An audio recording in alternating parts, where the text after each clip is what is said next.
বন্ধু শব্দটা ছোট কিন্তু এর গভীরতা আকাশের চাইতেও বিশাল।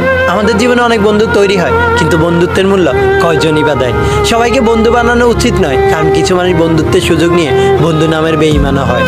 আজকের কথাগুলো আমার কিছু বন্ধু নামক বেঈমান আর বিশ্বাসঘাতকগুলোর জন্য, যারা আমাকে প্রয়োজনে প্রিয়জন বানিয়েছিল আর স্বার্থ শেষে দূরে ঠেলে দিয়েছে।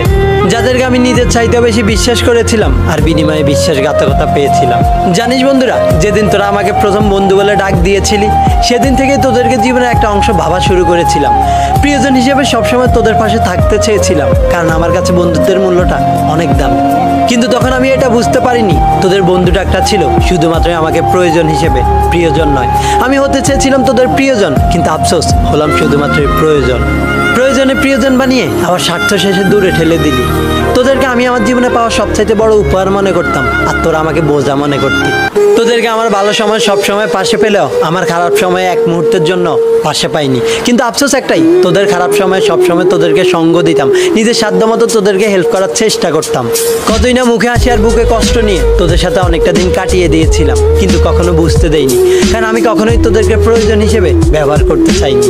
প্রিয়জন হিসেবে সারা জীবন পাশে রাখতে চেয়েছিলাম, তোদেরকে নিজের চাইতেও বেশি বিশ্বাস করেছিলাম, আর তোরা সেই অন্ধবিশ্বাসের সুযোগ নিয়ে বিশ্বাসঘাতকতা করলি আর ভেবেছিলি মানুষটা কতটা বোকা।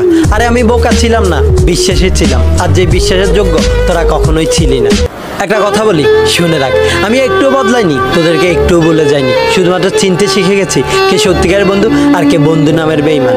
তোদের কাছ থেকে নিজেকে সরিয়ে এনেছি, কিন্তু কোনো বেঈমানি করিনি। একটা কথা মনে রাখিস,